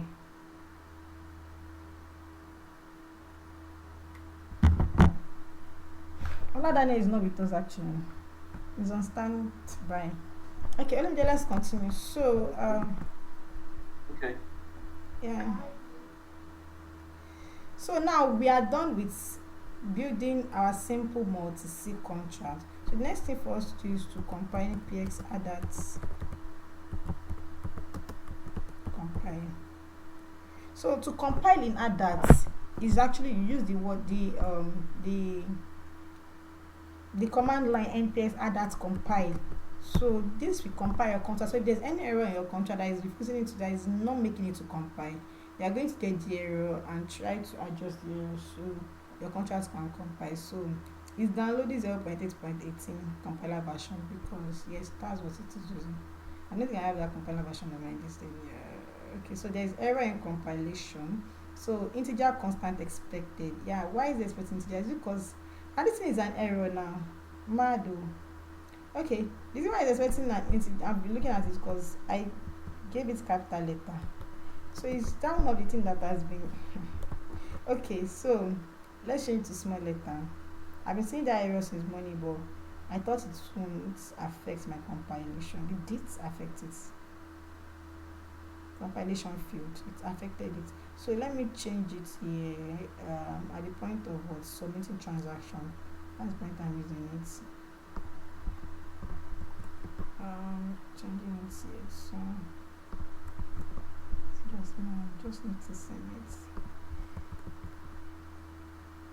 So that's something about it. This thing was still telling me that integer constant expected. Why are you expecting integer constants? Transaction underscore, it can't be constant, sorry. Okay. Is it because I'm declaring it here? It's not compulsory. Come again, let me test my contract. Is it like asking that you have to first declare the variable? Yeah, that's what it's expecting. But I can integer constant expected. I don't need to declare. Is that what is happening in the current version of Solidity? Well, let me downgrade it to 0.8.9. Let me confirm. 0.8.9. Let's change this here. System service. Is it just me? I feel like okay because I'm recording. OBS is chopping my processor. System is kind of hanging. I won't be using OBS again. Compilation failed. Sorry about that. Yeah. No, don't mind me. So it's still telling the integer constant expected. Okay, okay, wait. No, no, I know what I'm doing. No, no, wait. No, let's see the mapping. The mapping is into mapping, into transaction ID. And the unit is declared here that was used. Okay, no problem. I know what to do. Let me see. If this didn't work, I don't know why it's not working. This should have to be a bug because it works before.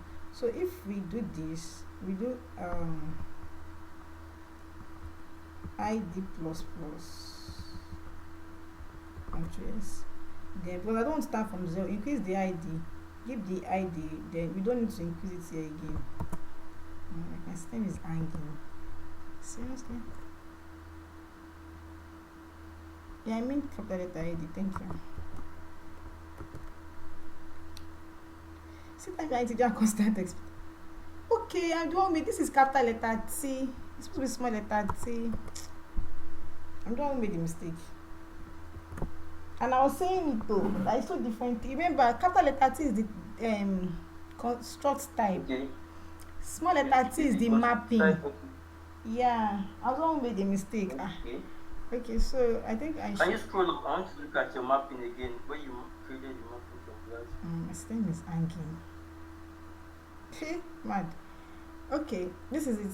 Have you seen it? So this is where I created. This is a small letter T. The data type is capital letter T. So that's why I'm actually getting it wrong. Okay, I should actually have issues here again. I think I used it in this place too, because I remember I copied it. Yeah. Voila. Okay, let me just stop every other thing. Okay, how many VS Code is open? Let me just stop every other thing I'm doing. Let me try to. I'm supposed to close this tab.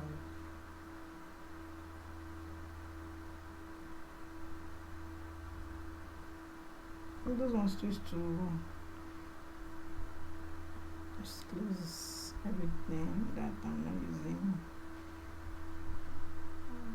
Okay.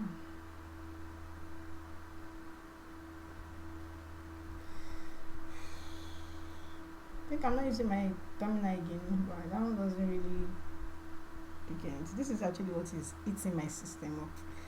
Okay, it's fine. So let me go back to my VS Code Abby. So now let's compile again. I think we are good to go. Let's compile again. That was where the mistake came from. So that's one good thing about hardhat. So they're telling me that error, but I was skipping it because I was thinking I'm right. But then you can see it's typing 2 artifacts in directory, so it has compiled to solidity file for me. Remember, we have a log.so file, and we also have our own multisig. So you can actually delete this if you don't need it, but sometimes I leave it, I might make reference to it. So that's why I do is to delete it. So the next thing I want to do is to deploy my contract. So you can actually deploy it on hardhat's network, not even on a live network for testing sake and everything. So this is the deploy.cs, right? This is actually how hardhat expects you to actually write your function. You import itas. So itas.js now is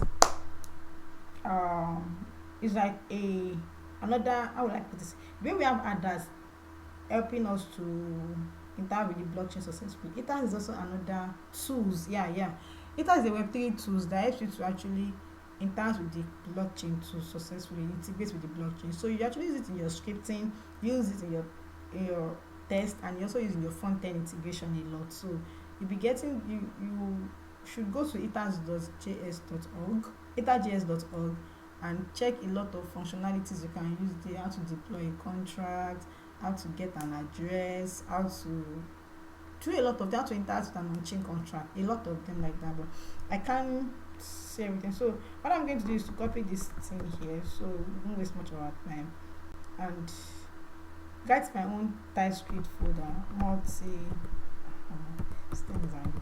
multisig.cs.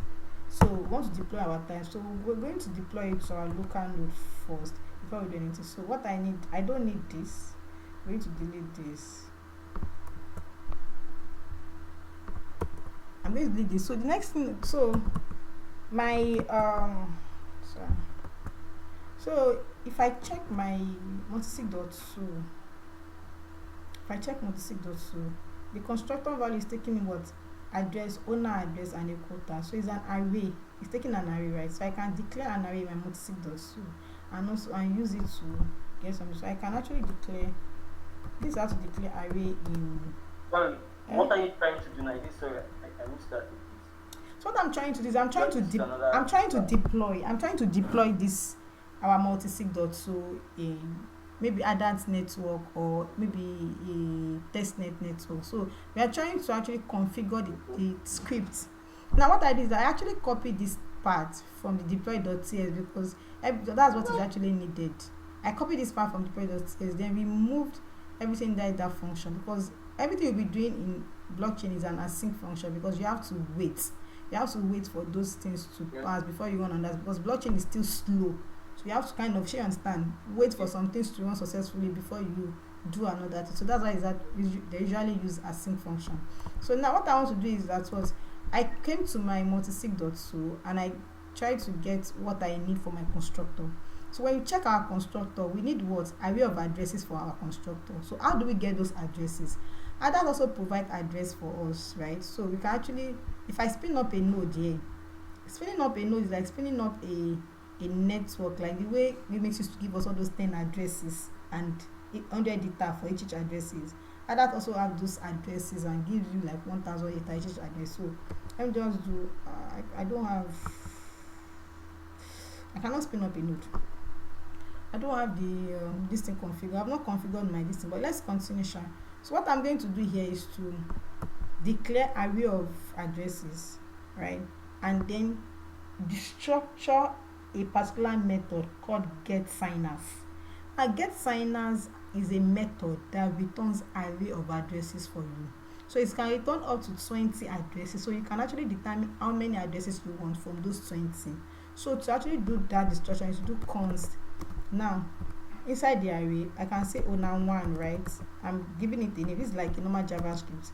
Owner2, just normal destruction, because I need that many addresses. Let me say I need 5 addresses. Owner3, owner4 now equals to ethers. So the information is from ethers.js. So ethers.getSigners. So now you can get signer is from one person. GetSigners is to get all the signers, but you are destructuring it for just what? For just 4 is it 4? I want 5 actually. I might get an error. Owner 5.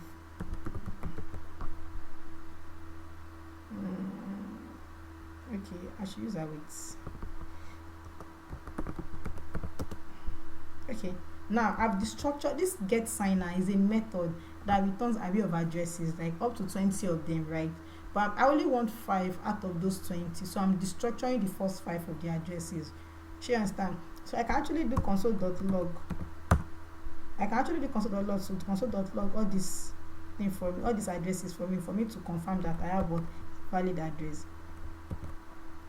I can just say the address. So I'm not using ES6, so please Alex. Sorry, digress. So after that, I'm just console.logging this thing for you to know those addresses. So the next thing is for me to go and set up the deployment script. Now this is actually a deployment script, like set up the part that will actually deploy my contract. So I'm going to declare const multisig, declare a variable called const multisig, and equal it to be await ethers. Now ethers is a tool that helps you that gives you different methods to return a lot of things for you. So now ethers give us a method that actually returns the byte code of the contract you want to deploy. You need to you need to convert your solidity code to byte code before you can deploy it. So you need the byte code to actually deploy that byte code. So ethers say we should do await ethers.getContractFactory. GetContractFactory. Now GetContractFactory we actually return the byte code of that address of that contract you actually typing here. So now the contract is multisig, but not this multisig, but the contract name itself, not the file name. The contract name, it can be different, it can be the same thing, but make sure that it is the contract name you are passing here. And if this is not correct, you will get error, because by now if you are using TypeScript, it must have been your type chain types. Multisig somewhere must have been your type chain. So you can say multisig.cs. So you have it already in your type chain, which means that what it is a valid what bytecode from your hardhat project. So after you get that, then the next thing is to try to deploy const. Now I can just do multisig, small letter multisig is different thing, because you can't declare two const. So this constant that you did now, the get factory, Yeah, is dropping the files. What's getting, sorry? it's to help you to get the bytecode of your contract. Okay. Now the next is to await iter does deploy. Now I want to deploy iters dot deploy. Is it deploy contracts? No, it's not deploy contract. Is it dot deploy? We confirm. Sorry, deploy contract or just deploy. Yeah, it's just deploy. How come my deploy is not coming? Dot deploy. So await iters dot deploy. Now this dot deploy. Now before, no, not even iters anymore. It is now multisig. Now you have to, no wonder it's not giving dot deploy. You have to kind of connect the bytecode to the deploy method, right? That will be multisig dot deploy, because remember this multisig is being assigned the bytecode of the what contract you want to deploy. Now it will now connect the multisig dot deploy. You are connecting the multisig, the bytecode, with the deploy method given to you by hardhat. Now dot deploy expected 2 to 3 argument, but we're giving it 0. Now the first argument is what array of addresses. So we can pass in we can just say, okay, I can do this. I have the structure there. I can say const.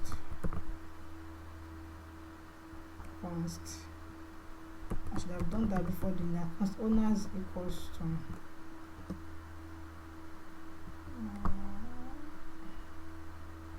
I should have done something better, kind of something. Let me just make it like this. So I'm assigning this owner 1, owner 2 to these owners, and I've gotten them from this thing, so they're actually a valid address. Yes. So owners, so I'm passing the array owners, which is what a valid array of addresses. And now it's asking me that I should pass in one more thing. One more thing I need to pass in is the words. Is the quotas. So I have 5 people and I want the quota to be 3 people to sign before anything can happen. So it's telling me that words owners, arguments type, address is not able to parameter. Hold on. Await the deploy. Okay, signers with address. I'm just confused. You declared multisig twice, one small letter, one capital letter. Yeah, is this one that is helping you to deploy? This one is just to get the factory, right? This one is I said is to get the bytes code. Now you are connecting the bytes code, the deploy. Now this is the point you're actually trying to deploy. Okay. But there was no point that we imported this multisig or. Yes, I'm trying to explain to you that look at this multisig. hardhat has something like this. hardhat has a play. Wait, like when you compile your contract, you understand?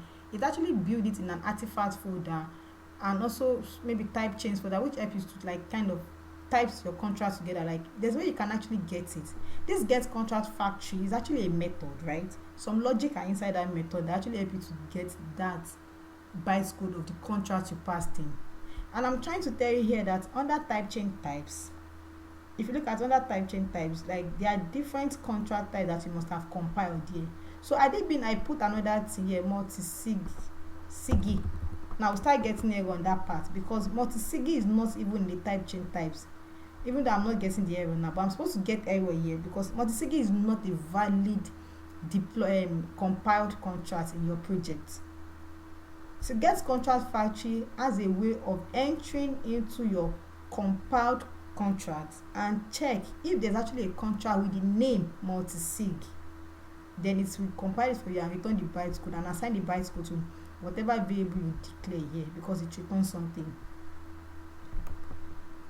I don't know if that is clear. Yes, it is. Yeah. So now the reason I'm getting this error is because one, when I do, sorry, let me finish this thing. I'll tell you why I'm trying to do this. When I do okay, yeah, so I won't get there again. So when I do get signers at, now this signers gives me their private key and also the public key, like their wallet address of owner 1, owner 2, owner 3, owner 4, owner 5. She understand? But when I want to use it in my constructor, I don't need their private key. I only need their what? The address. So this owner 1, you can actually get the private key of this owner 1 and you can get the what? The address of that owner 1. So instead of me passing just owner 1 here, that's why I'm getting that error of signer, as a signer something that I'm passing a valid signer in the parameter, which is wrong. So what I'm supposed to pass is just the address. So what I need is what the address of this owner 1, not the full how will I put it, not the full signer, like not the full private key and the address. You understand now? In your MetaMask you have your account has both the wallet address and the private key. So yeah, this part now they are giving you both the wallet address and the private key because we need the private key of each of this address to be able to sign the transaction, because without a private key you cannot sign the transaction. But at this part where I'm passing it here as a constructor, I actually don't need their private key to pass them as a constructor. All I just need is their address to actually pass them as a constructor. So that's why I'm actually getting only the address from them. Now we have owner 1. We can do owner 1.address, owner 1. A lot of things I can't even remember. But if you want to do it, you can check your ETAs and confirm. Now I only need the address, so that's why I'm doing owner 1.address, owner 1.address, owner 2.address, because I only need the address of owner 1. I don't need its private key. I don't need the full mnemonic value of how they created the address. I only need the address. So that's why I'm doing that here. So I can successfully pass an owner. So it is now seen as a recognized array of addresses. Now after this one, next thing for us to do is to do what? Await multisig.deployed. So we are going to await, but it takes time for this thing to be deployed. So there's something called await.sig.deployed. So we are going to make sure that we wait for the contract to get deployed before we do our next thing. So after it has been deployed, if we await this, next time I want to console.log the address. Console.log. What should we console.log? The multisig address. So what you do is what you now do multisig. Now you use this one. But this one you use to deploy Abi. Multisig dot address. You can see I can do dot address here. It's even bringing the type for me. So now if I try to deploy this thing, so just deploy it on hardhat node and nothing will happen. It's not on live network. It's the way we used to deploy it on vmix and we don't see it on blockchain. I'll just nps. So to run this script with nps, enter the script folder. No, npm run. Then enter the scripts folder. Enter the particular script you want to run, which is multisig.cs. So multisig.cs. So when we run this contract, to be able to get the address, remember we also console.log the owner 2. Now we console.log owner 2. We are not actually console.logging the address. We console.log a lot of things. So we'll see what owner 2 has in the information. No.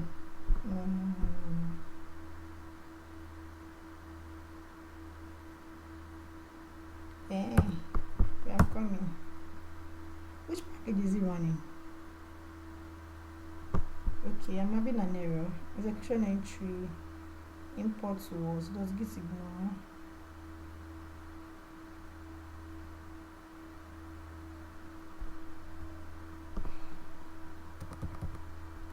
It's telling me that I need to npx should run npx add that.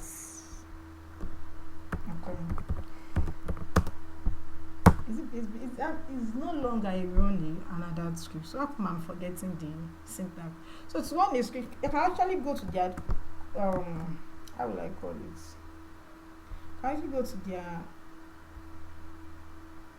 script there on how to run script npx add that. This is verbosity network. Run. Yeah, okay. npx add that one. So this should be run it.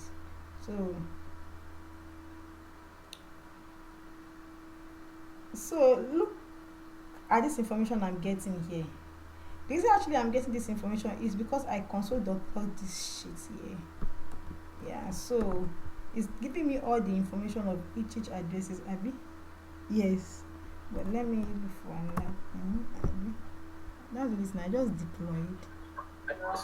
So this is like a security flaw that can even be used to retrieve some private keys of wallet. No. It's not a security flaw. It's just a normally they will give you the address and the private key, but don't transfer normal ether to these addresses. Don't transfer. If you transfer normal ether to these addresses, your money is gone because everybody has access to that private key, right? Now you can see that they are telling us that the multisig address has been what?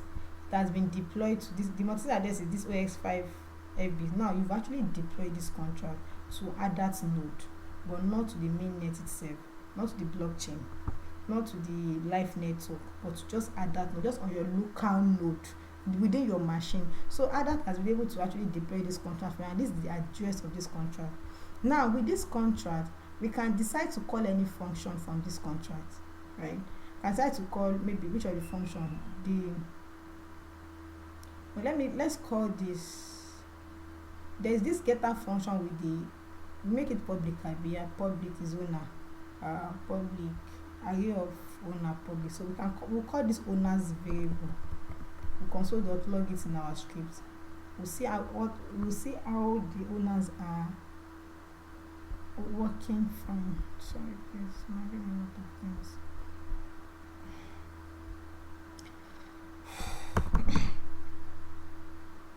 So the next now, not this place. Sorry. So next thing I want to do is to actually call a view function. That variable is by default a getter function because I make it public. So I'm going to do multisig. So it starts with the contract. Now I'm going to do multisig dot owners, right? So this will actually return something for me. So I'm going to const owner. No, we have owner before. Let me just say const admins equals to this. So multisig dot owner. So anybody can call that function. Then I'll say console.log admin for me. Admins. So I can pass in a particular string to make sure that admins addresses are. So when I run this function again, it will now return all the addresses of that contract for me because I've deployed it here. Look at it, I deployed it here, and I'm trying to return. So it's telling me that function anonymous, which means that I have to pass await here. I have to await because I'm in touch with the blockchain. Any type of function you even want to call inside this async function, you need to pass in await so that it was able to return it for you. My await is not saying anything. What's going on? Still return anonymous. Admin addresses are.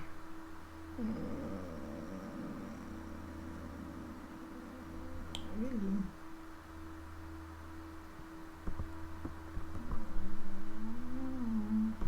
So stay anonymous for me, which is not supposed to be. The fact that this is showing other parameters is showing that await is not actually working. Await has no effect on the type of this expression. So why do we have that issue? It's a view function we are trying to call. Okay. The next thing I want to do is to actually submit a transaction. come back to this one. Let's write a normal contract, a normal write function. So what we are going to do here is to do multisig. Sorry, I wait. Get used to it, please. I wait. Multisig dot submit transaction. To be able to see it. Okay. Yeah. Dot submit. So you see submit, and you can see all the function you can call here. Now submit transaction is expecting you to pass in the address of the beneficiary. Now let's get another person here. We can say beneficiary. Since we are destructuring, I can keep on adding as long as I can up to 20. Beneficiary. Let me just name beneficiary 1 because we might have another beneficiary. Beneficiary 1 to V, and then the amount. The amount you want is like let's just see. So there is something called pass utils. There's going to be issue here. There's something called pass utils. Can I finish this thing today? It's already 8 o'clock, Abby.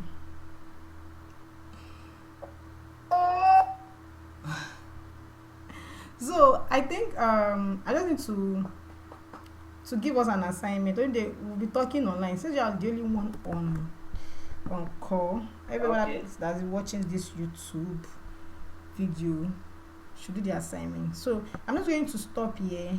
I'm going to stop at the point of just deploying to the local node. Time has gone, and actually I'm not feeling fine. That's why I'm sweating. The drug I use is kind of affecting me. So it is fine. So what I'm going to do is I'm going to stop at the point of deploying the contract. We build a multisig contract and we deploy it on others local node and all. So the assignment is that you are going to find a way to read others documentation on how to write a script that interacts with the function on chain. That's the first assignment. And the next assignment is for us to meet. Like maybe anytime we are going to meet Abby. Let me know when we can meet so we can talk about how to deploy to a live network, verify contracts with hardhat and more things, because I don't think that will be the next thing I will take in class. So thank you all for coming to this class. Figure the assignment out, deploy to a live network, write a script that interacts with a function on a local node and also on a live network, and more things to be done. So I think that's what I will end my class. Answer? So we should write a script that interacts. Yes, that interacts with one of those functions. Okay. That interacts with one of those functions. Yeah. Can I have but your code is in TypeScript. I don't know. How do I get them? Should I put it? I can push it to GitHub, or I should. Yeah, I can push it to GitHub, so you can have the whole project and send the link. So you can just continue from there instead of starting from scratch. Yes. Yeah. So let me stop recording my OBS. Nothing is chopping my processor. Like, bro, come back. Thank you.